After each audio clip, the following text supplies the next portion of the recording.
Good day everyone. In this video presentation, I will discuss about the ethical and social issues in information systems. The scope of my presentation are the following. First is understanding ethical and social issues related to the systems, ethical, social, and political issues of information system, a model, 5 moral dimensions of the information age, key technology trends that raise ethical issues, non-obvious relationship awareness technology, information system challenges in the Philippine businesses as well as in the Asia Pacific, and lastly, the key takeaways. Start with, we have to understand the ethical and social issues related to the systems.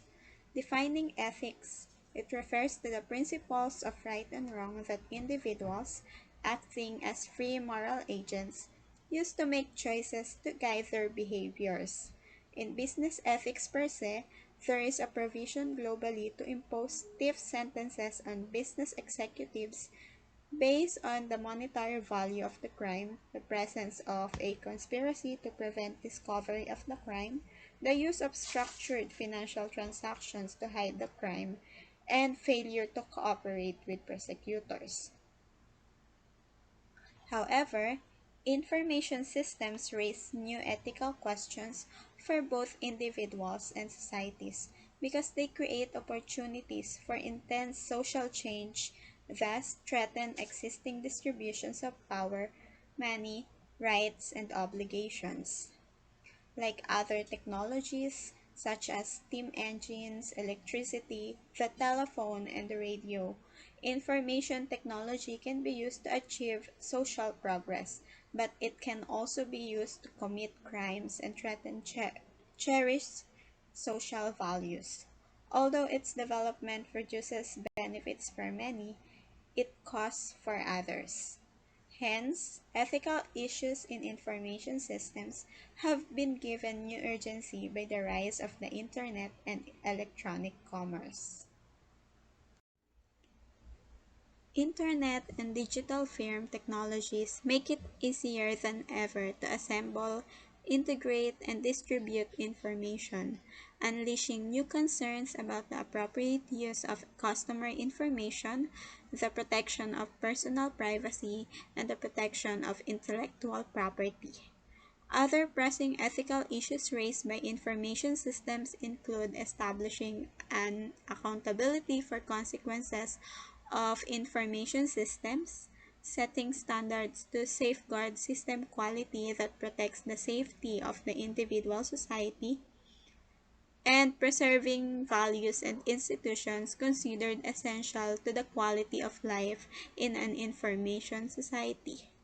Deeper context, the introduction of new information technology has a ripple effect, raising new ethical, social, political issues that must be dealt with on the individual, social, and political levels.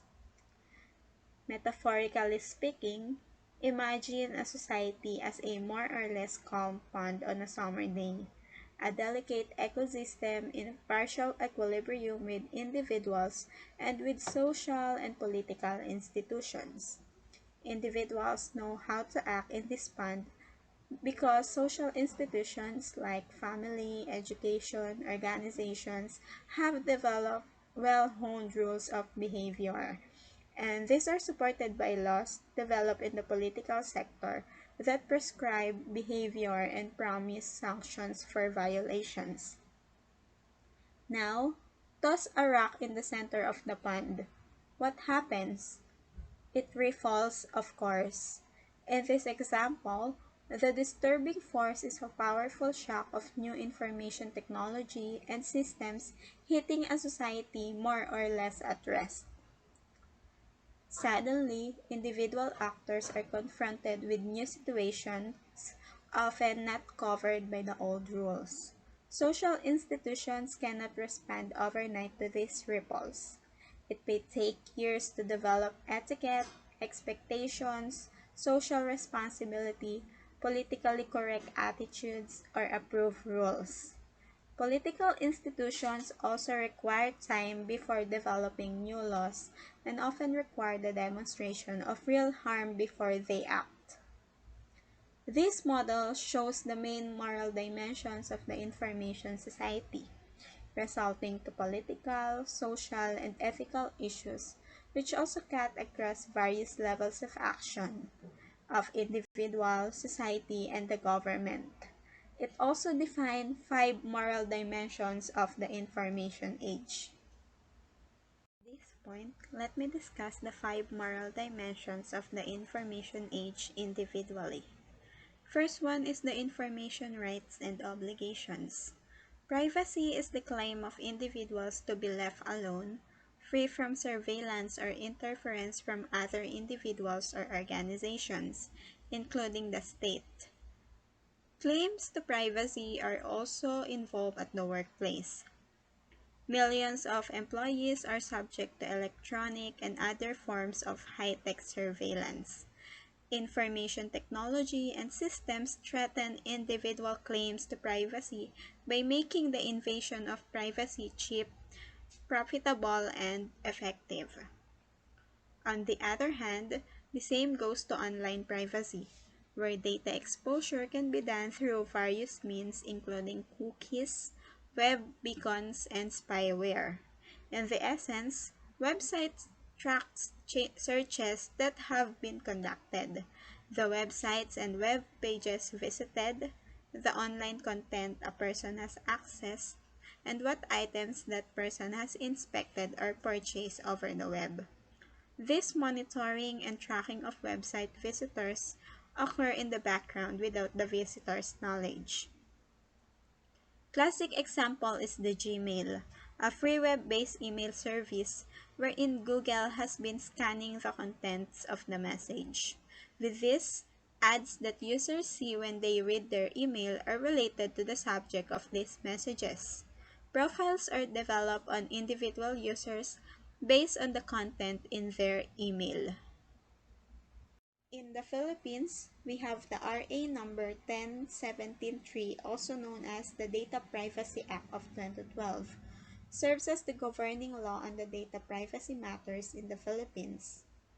However, as the use of information systems have expanded rapidly, especially during the onset of the COVID-19 global pandemic, there have been House bills that seek to mandate amendments on the said law. Shown are some of the proposed amendments. Unfortunately, the said bill remains pending before the Philippine House of Representatives, and given the rigorous process of passing a law in the Philippines, there are no indications that any of these pending bills will be passed into law within the next 12 months. In addition to legislation, which is still limited, there are few technologies that can protect user privacy during interactions with websites. Many of these tools are used for encrypting email, for making email or surfing activities appear anonymous, for preventing client computers from accepting cookies, or for detecting and eliminating spyware. For the most part, technical solutions have failed to protect users from being tracked as they move from one site to another. Another moral dimension is property rights and obligations. Intellectual property is considered to be intangible property created by individuals or corporations. Information technology has made it difficult to protect intellectual property because computerized information can be so easily copied or distributed on networks. Since the Internet, particularly the World Wide Web, was designed to transmit information freely around the world, including copyrighted information, you can easily copy and distribute virtually anything to thousands and even millions of people around the world. Information can be illicitly copied from one place and distributed through other systems and networks, even though these parties do not willingly participate in the infringement. Along with privacy and property laws, New information technologies are challenging existing liability laws and social practices for holding individuals and institutions accountable. If a person is injured by a machine controlled in part by software, who should be held accountable and therefore held liable? In general, it is very difficult, if not impossible, to hold software producers liable for their software products that are considered to be like books in terms of providing and disseminating information, regardless of the physical or economic harm that results. Historically, print publishers, books, and periodicals have not been held liable because of fears that liability claims would interfere with rights guaranteeing freedom of expression. Also, we have the system quality. What standards of data and system quality should we demand to protect individual rights and safety of the society? Individual and organizations may be held responsible for avoidable and foreseeable consequences, which they have a duty to perceive and correct. And the gray area is that some system errors are foreseeable and correctable only at very great expense, an expense so great that pursuing this level of perfection is not feasible economically. No one could afford the product. For example, although software companies try to debug their products before releasing them to the marketplace, they knowingly ship buggy products because the time and cost of fixing all minor errors would prevent these products from ever being released. And lastly, the quality of life. The negative social costs of introducing information technologies and systems are beginning to mount along the power of the technology. Many of these negative social consequences are not violations of individual rights or property crimes. In terms of balancing power, the shift towards highly decentralized computing, coupled with an ideology of empowerment of thousands of workers, the decentralization of decision-making to lower organizational levels have reduced the fears of power centralization in government institutions. At the same time, corporate internet behemoths like Google, Apple, Yahoo, Amazon, and Microsoft have come to dominate the collection and analysis of personal private information of all citizens. In this sense, power has become more centralized into the hands of few private oligopolies. In terms of rapidity of change, information systems have become useful to businesses. However, the business you work for may not have enough time to respond to global competitors and may be wiped out in a year, along with your job. We stand the risk of developing just-in-time society with just-in-time jobs and just-in-time workplaces, families, and vacations. Likewise, the danger to ubiquitous computing, telecommuting, nomad computing, mobile computing, and the do anything anywhere computing environment is that it is actually coming true. The traditional boundaries that separate work from family and just plain leisure have been weakened. Dependence and reliability. Today, our businesses, governments, schools, and private associations are incredibly dependent on information systems and are, therefore, highly vulnerable if these systems fail. And of course, computer crime and abuse, where new technologies, including computers, create new opportunities for committing crime by creating new valuable items to steal, new ways to steal them, and new ways to harm others. After knowing about information systems ethical issues, This part tackles about key technology trends and its impact that raise ethical issues. First one is the doubling of computing power every 18 months has made it possible for most organizations to use information systems for their core production processes. As a result, our dependence on systems and our vulnerability to the system errors and poor data quality have increased.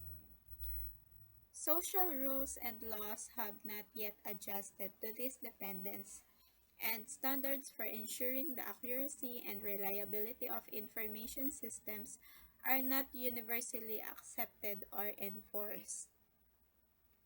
Next is advances in data storage techniques, and rapidly declining storage costs have been responsible for the multiplying databases on individuals, employees, customers, and potential customers maintained by private and public organizations. These advances in data storage have made the routine violation of individual privacy both cheap and effective. Massive data storage systems are inexpensive enough for regional and even local retailing firms to use in identifying customers. Another trends are the data analysis and networking advances. Advances in data analysis techniques for large pools of data are another technological trend that heightens ethical concerns because companies and government agencies are able to find out highly detailed personal information about individuals. With data management tools, companies can assemble and combine the myriad pieces of information about you stored on computers much more easily than in the past. Think of all the ways you generate computer information about yourself. Credit card purchases, telephone calls, magazine subscriptions, video rentals, mail order purchases, banking records, and visits to websites. Put together and mined properly, this information could reveal not only your credit information, but also your driving habits, your taste, your associations, and your political interest. Companies with products to sell purchase relevant information from these sources to help them more finely target their marketing campaigns. Companies can analyze large pools of data from multiple sources to rapidly identify buying patterns of customers and suggest individual responses. The use of computers to combine data from multiple sources and create electronic collection of detailed information on individuals is called profiling. For example, a new data analysis technology called Non-Obvious Relationship Awareness or NORA has given both the government and the private sector even more powerful profiling capabilities. NORA can take information about people from many disparate sources, such as employment applications, telephone records, customer listings, and wanted lists, and correlate relationships to find obscure hidden connections that might help identify criminals or terrorists. It also scans data and extracts information as the data are being generated so that it could, for example, instantly discover a man at an airline ticket counter who shares a phone number with a known terrorist before that person boards an airplane. The technology is considered valuable tool for homeland security but does have privacy implications because it can provide such a detailed picture of the activities and associations of a single individual. Finally, advances in networking, including the internet, promise to greatly reduce the cost of moving and accessing large quantities of data and open the possibility of mining large pools of data remotely using small desktop machines, permitting an invasion of privacy on a scale and with a precision. As effective as it may seem to most of the businesses, the information systems have also posed challenges in many of the local organizations. Kroll, an independent provider of global risk and financial advisory solutions, announced its report State of Incident Response in Asia Pacific last year. Some of the key Philippine findings are the following. 75% of organizations in the Philippines have experienced a cyber incident, coming second as the most cyber vulnerable market in the Asia Pacific region. Malware and phishing rank top as the most common cause of cyber incidents in the Philippines. The two most cited impacts of a cyber incident in the Philippines were business interruption and data loss. Regulatory fines as a consequence of cyber attacks was also most cited for the Philippines when compared to the rest of the markets. The greatest concern among organizations in the Philippines is data loss. Compared to other markets across Asia Pacific, however, respondents were also much more concerned about theft or of intellectual property. For the overall findings of the report, in response to a cyber incident, 36% of organizations in Asia Pacific did not have an incident response playbook, a plan or policies in place, and 38% did not have an appointed data protection officer or access to cybersecurity specialists on a retainer in Asia Pacific. The two most cited impacts of cyber incident were data loss and business interruption. In order to address cybersecurity threats, the majority of organizations were planning to increase budgets and were moving to the cloud. For the summary of the presentation, the following are the key takeaways. Contemporary data storage and data analysis technology enables companies to easily gather personal data about individuals from many different sources and analyze this data to create detailed electronic profiles about individuals and their behaviors. Data flowing over the internet can be monitored at many points. Traditional copyright laws are insufficient to protect against software piracy because digital material can be copied so easily and transmitted to many different locations simultaneously over the internet. Computer errors can cause serious harm to individuals and organizations. Poor data quality is also responsible for disruptions and losses for businesses. The ability to own and use a computer may be exacerbating socioeconomic disparities among different racial groups and social classes. And widespread use of computers increase opportunities for computer crime and computer abuse. That ends my presentation. Thank you and good day.